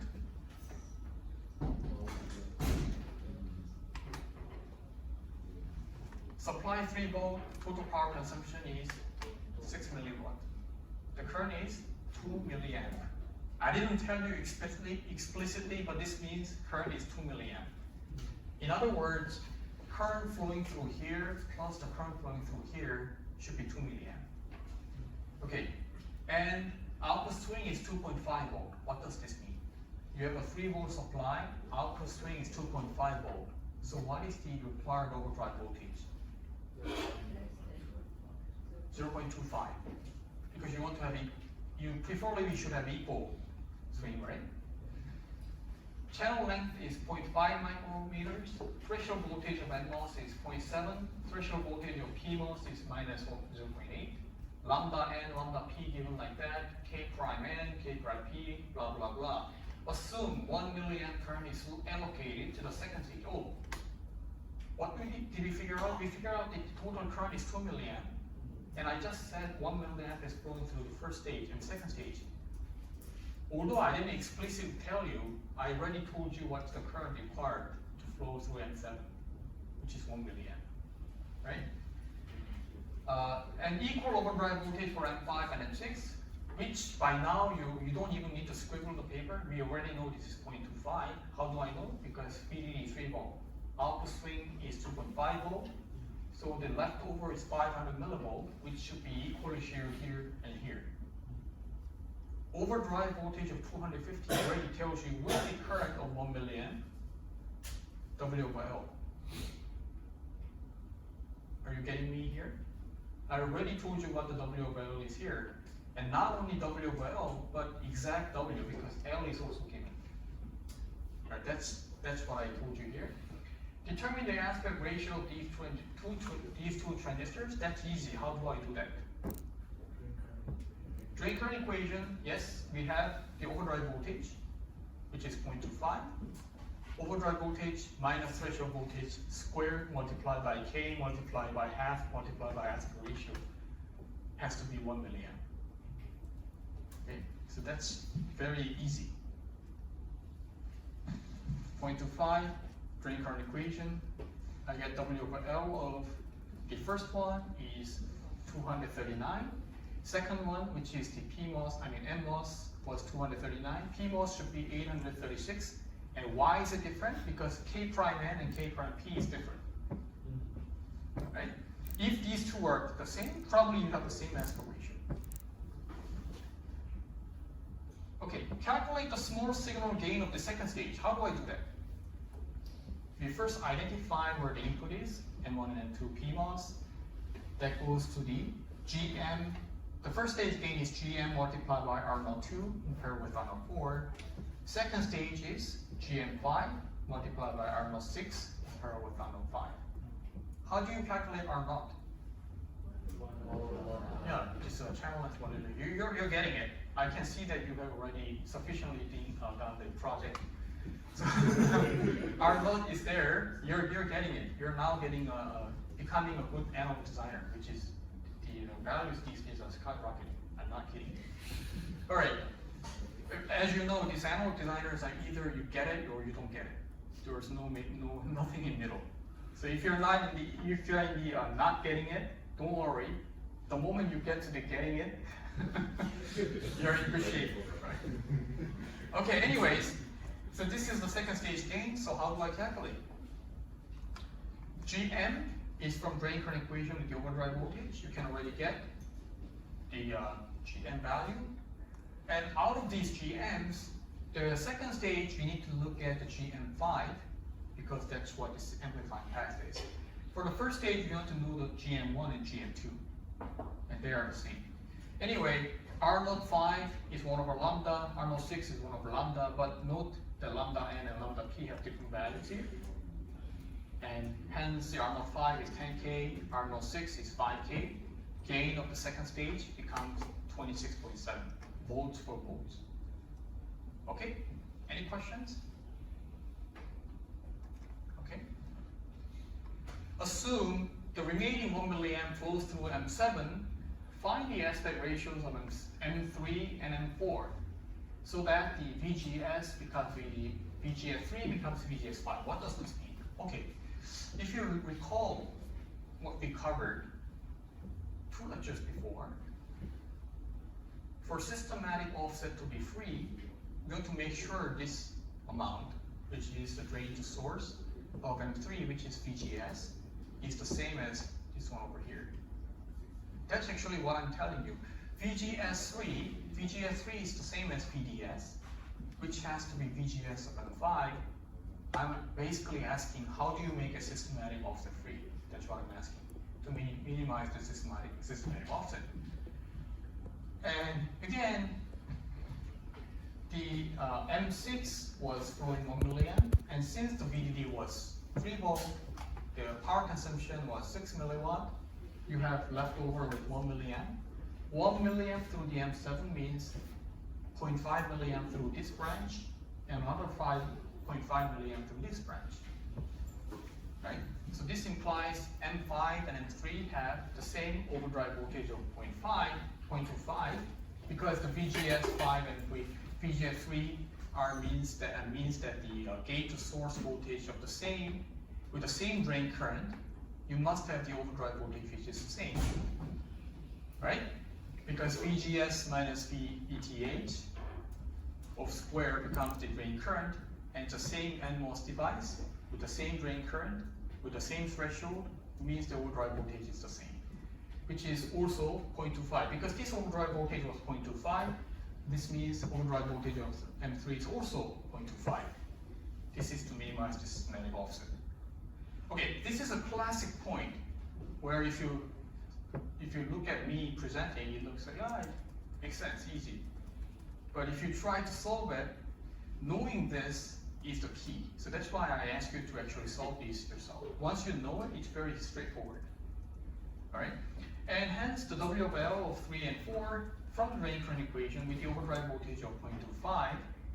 And I repeat, how do you know it's 0.25?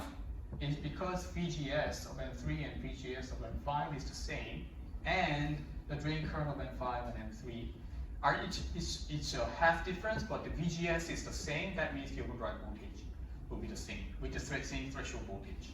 So the overdrive voltage, which is 0.25, you put it there, and then you get W of L of 119. If you wrote 120, that's also correct. Okay? Any questions? All right. Calculate the aspect ratios of M1 and M2 such that the overall voltage gain of the OPM is 1,000. Okay. Calculate the aspect ratio of M1 and M2. We have calculated the second stage gain is something like 26.7, or let's say 27. Roughly 30, smaller than 30, right? The first stage gain should be 35 or 40 to maintain the overall voltage gain of 1,000. That's basically what I'm asking you to do. And gain of 40 dB can be achieved in a single stage CMOS amplifier. Gain of 50 dB will be a little bit challenging for single stage, right? Anyways, from the B, the second stage gain was 27. So overall gain of 1,000. And how do you know the first stage gain? I already told you is GM2 multiplied by R02 in parallel with R04. And hence, you calculate R02 and R04, which corresponds to 10K and 20K. And hence, R02 in parallel with R04 will be 6.67. Then the required GM should be already given here. The required GM for M2 is 5.6 multiplied by 10 to the power of minus 3. And from here, how do you know the aspect ratio? Again, it's the drain current equation, right? We already covered that. So it will become the W of L of 1 and 2 should be, which is a PMOS, it should be 825. Right? So if you break this down all the way track back, knowing that the VGS3 and VGS5 of these two transistors are the same, and threshold voltage is the same, means they will have same overdrive voltage with a systematic offset free. And this overdrive voltage was coming from FET.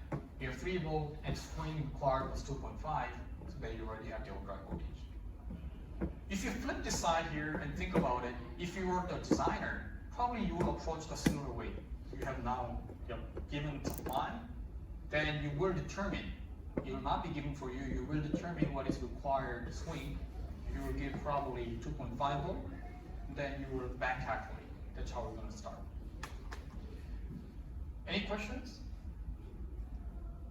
Okay. Here we go. This is what I mean by it's similar to what we covered today. For the differential amplifier shown below, assume the parasitics from transistors can be ignored.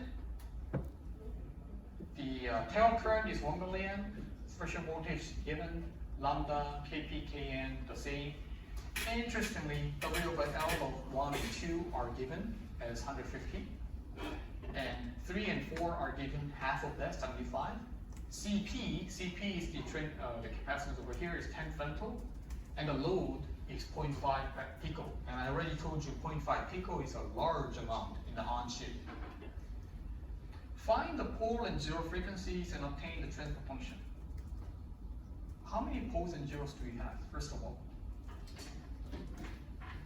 One pole is obviously here. the other pole is over here.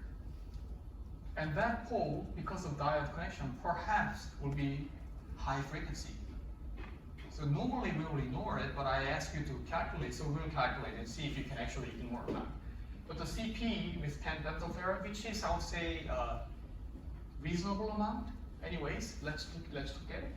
One at the output node and the other one, other pole is at the CP over here. Let's calculate. And that CP is already the lump sum of all the parasitic capacitance like GD, GB, and everything lumped sum already.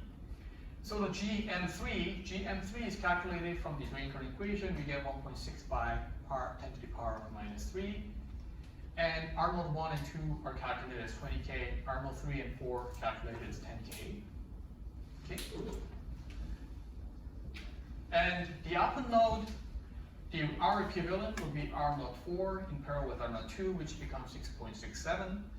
And node X, it's actually R node 3, R node 1, also 1 over GM3, all in parallel, which can be approximated as just 1 over 3 GM3, which is 625 ohms. Right? So GM2, by the way, is also calculated from the drain current equation of the M2, which is 4.5 multiplied by 10 to the power of negative 3. And node associated with, and pole location with associated nodes. In order to calculate, before we do that, we also calculate the DC gain, which is nothing but GM2 multiplied by the output impedance. That's 30. Right?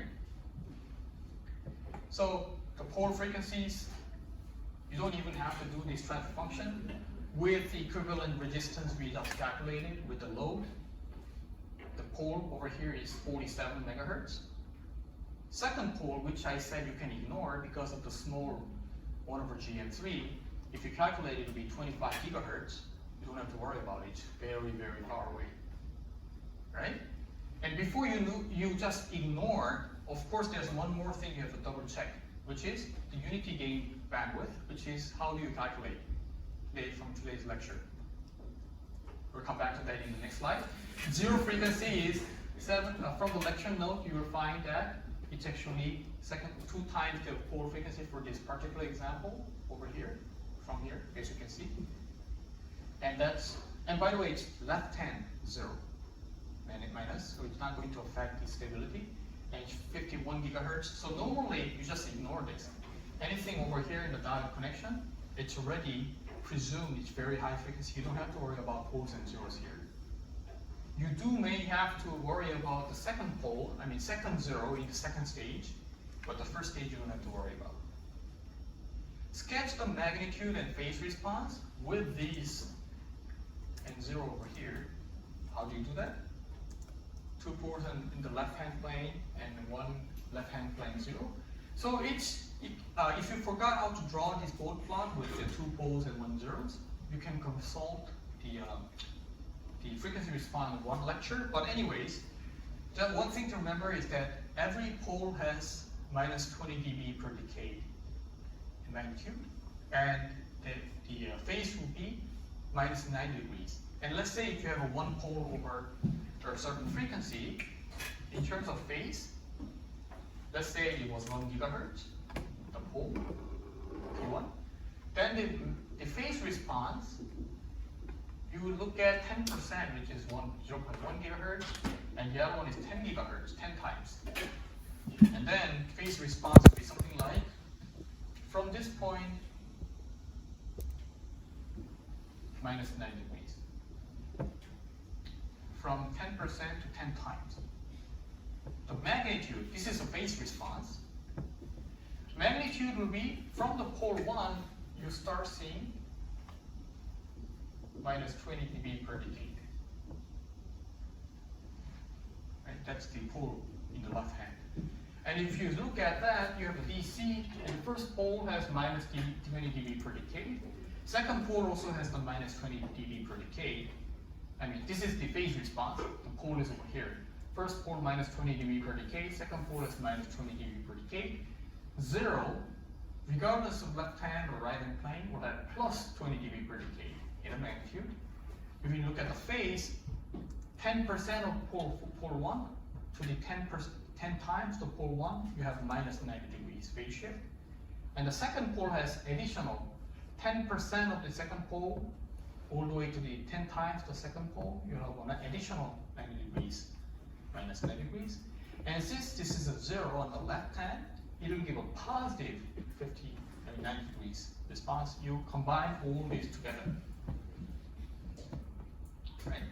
And phase plot will be something like this, and we will find this is the resulting magnitude response looks like this. Resulting phase response looks like this. Here, and the phase margin is at the unity gain frequency you plot it. You find that phase margin is minus 90 degrees. Phase margin is 90 degrees, which is more than sufficient. So you have successfully made the pole splitting. You have successfully made a, let's say, single pole response system. Any questions up to this point? Anything suspicious here that you cannot follow? This actually requires you some drawing as well. So today I actually advise you to attempt the tutorial question number 2 yourself, especially particularly with regard to the phase margin. This one actually requires some of the training, the exercise. And when I say 10% and 10 times, these are what I talked about, right?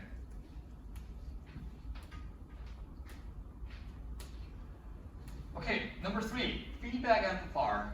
Feedback response. Sorry that I'm already extending 2-hour mark here, but I think it's very important that while your memory is fresh, you cover this.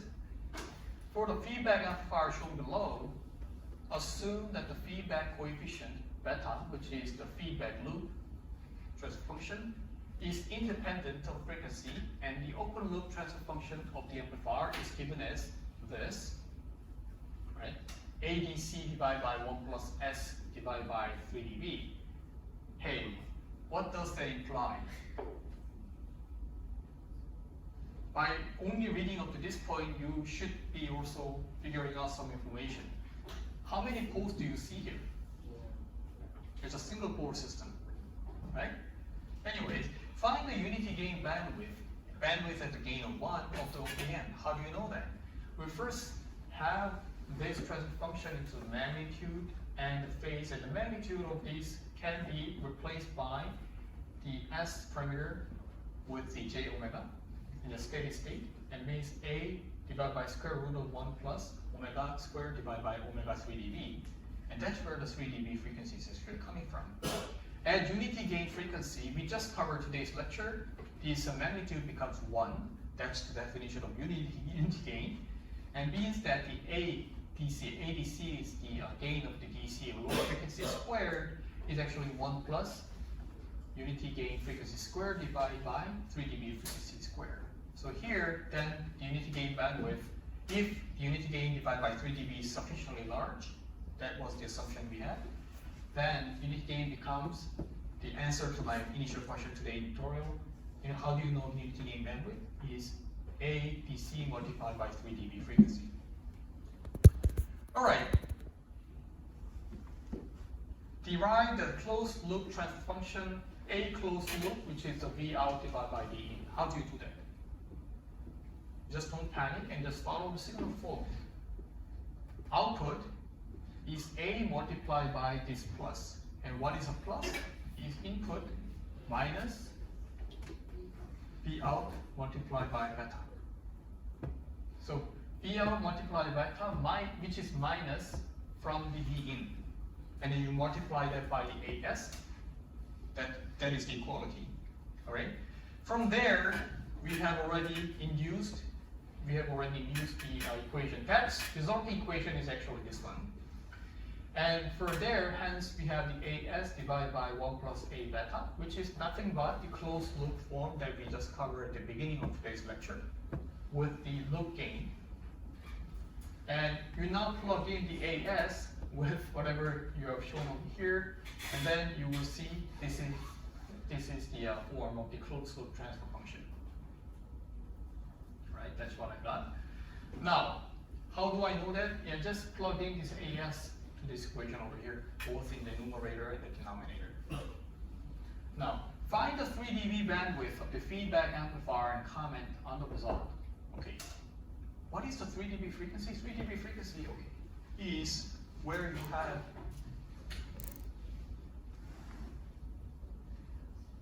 DC gain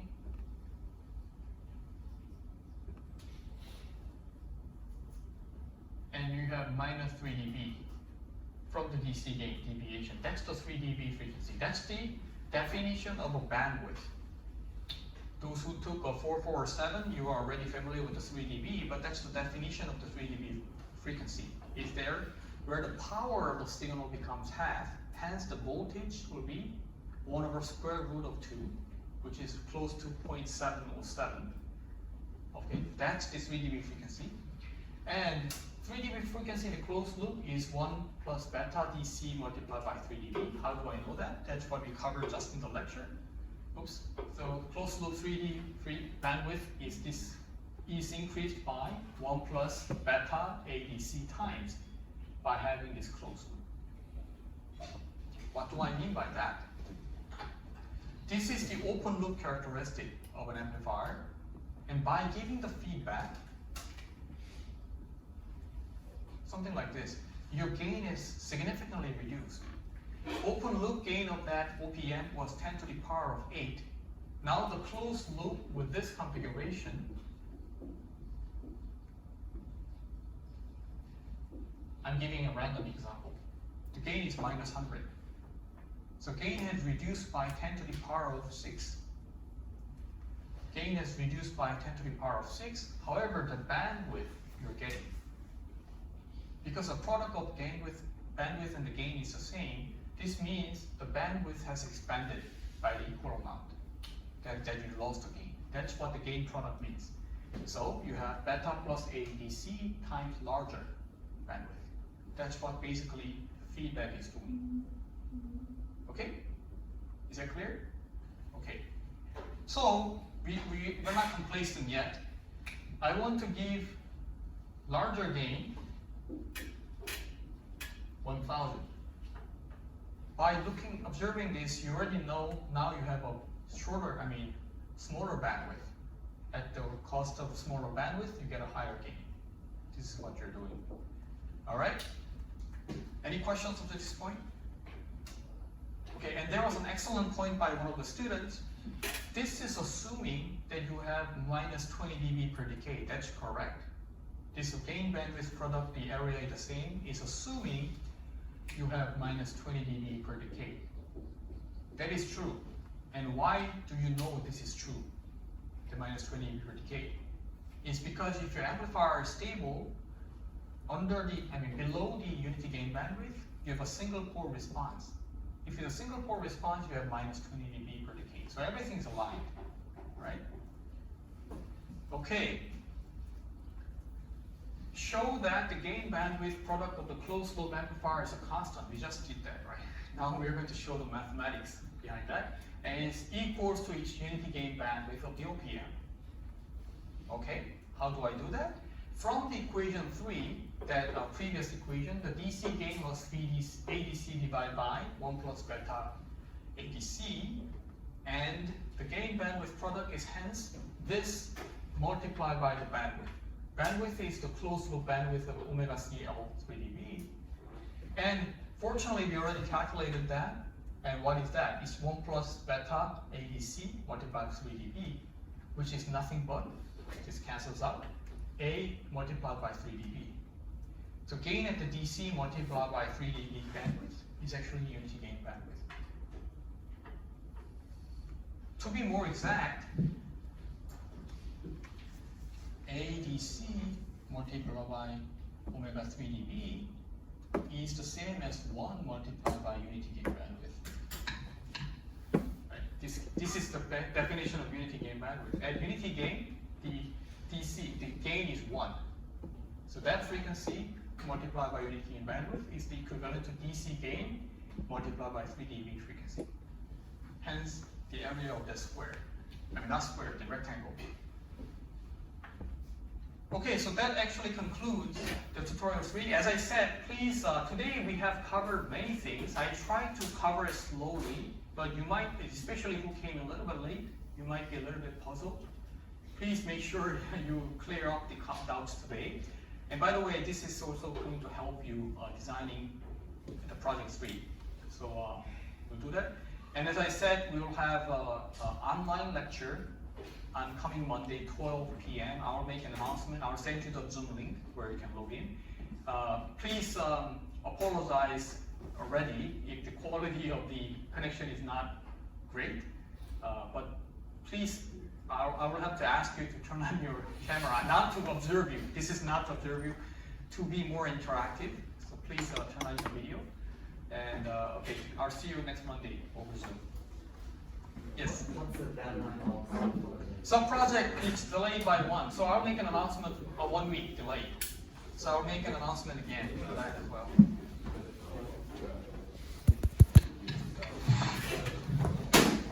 So, now,